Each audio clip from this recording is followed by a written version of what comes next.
so wonderful. I thought, well, you know what? I really never, ever want to leave this place.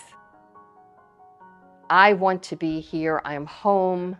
I know that this is where I came from, and now I'm back here, and there's nothing that's ever going to get me to leave here. Sal, every part of you that makes you who you are is bathed in this pure bliss of safety and security and love, and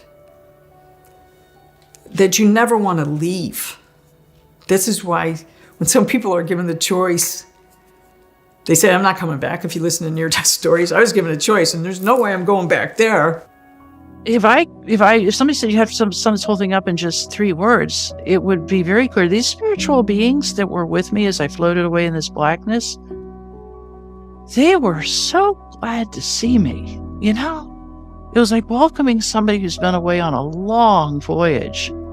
And the 3 words would be, welcome home, dearie. And you know, my whole life I have been an oddball on so many levels, you know?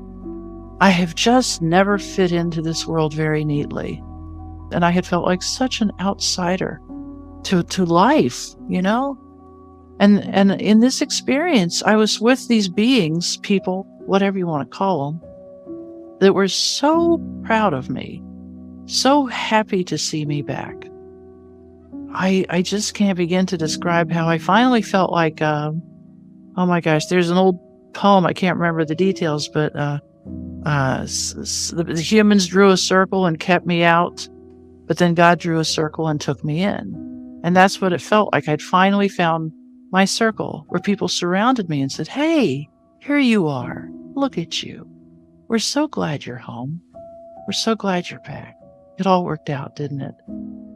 And there are still days when I have to just sit and go back to that memory of being surrounded by these spiritual beings who were just like, she's back. She's home. You know, there's an old African-American spiritual, this earth is not my home. I'm just a passing through. And I think that's right. I mean, I know that's right. And you know, you hear these people, I talk to people just so in love with life. Oh, I hope I live to be 120. I hope no, I am serving my time. I am doing my best to enjoy the beauty of this world. But man, when it's time to be gone, I'll be, see you later, sucker. You know? And when I could hear this, then this inflood of love came to me. There was this beauty, joy, understanding, knowledge, bliss, paradise, awe, adoration, wholeness, light, and it expanded inside of me till I inflated like a balloon. I'm inside in this space of infinite comfort. I am the most comfortable I'd ever been in my life.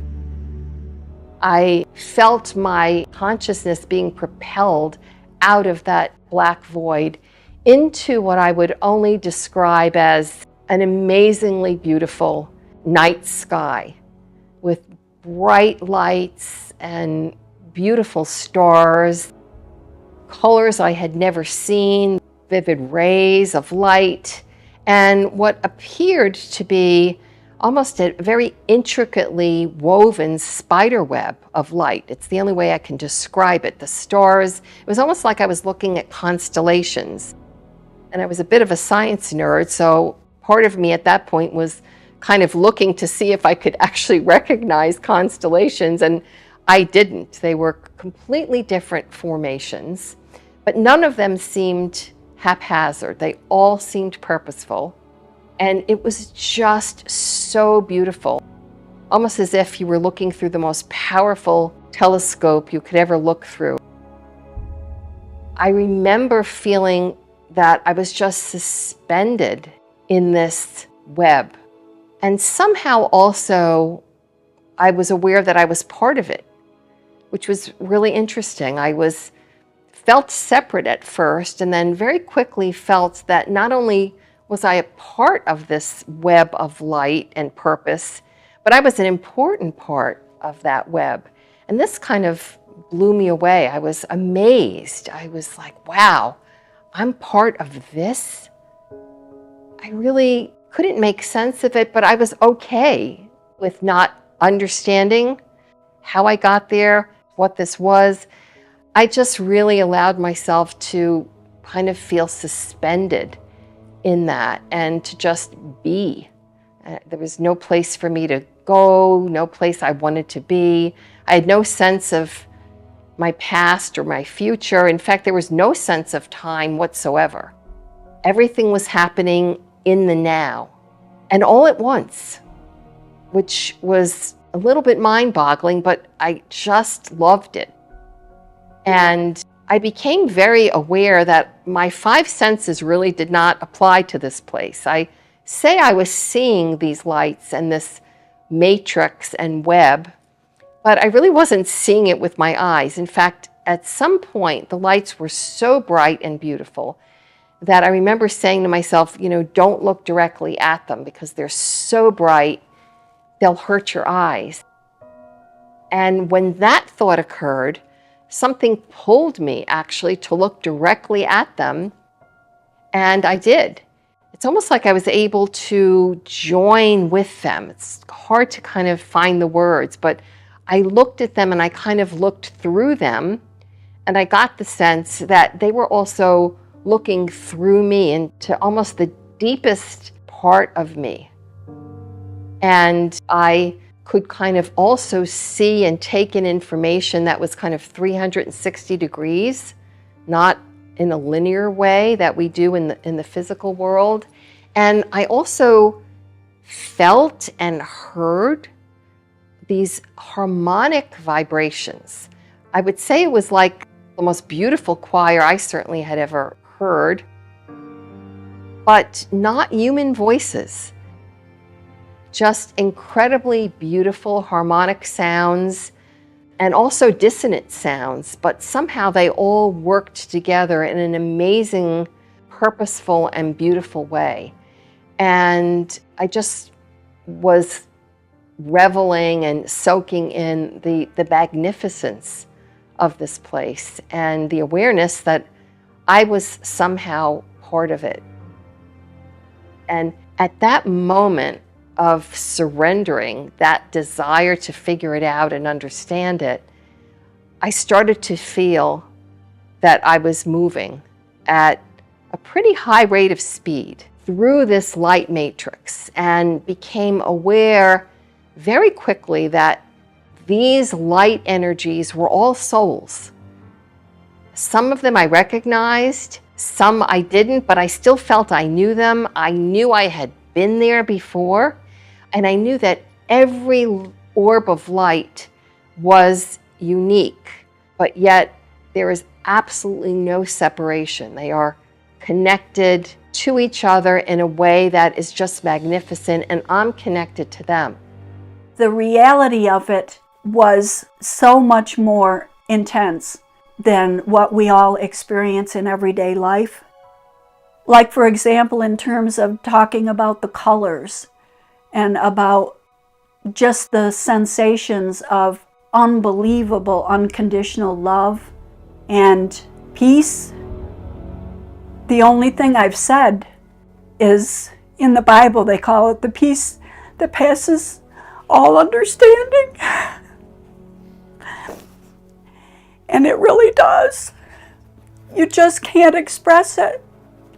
It's so intense and so indescribable. But I try to describe. But also, when I tell about my near-death experience, in many ways, I'm re-experiencing it again each time I tell it. So therefore, some of the emotion and some of the feelings at a lower level kind of flow in, whether I like it or not, because I'm just reliving it. A lot of us who've had near-death experiences call it's like a homesickness, in terms of that is home. What I experienced there is home. And at a level that is beyond what we think of when we think of home here in this life. And so, yeah, many people do go through a period of time of deep homesickness and wanting to be back there. The energy of that love is so powerful, and these loving beings who just love you, you're just part of them, and they're part of you. And so the separation doesn't exist at the same level that it exists here where I was. So then I asked him, I says, now, I want to stay.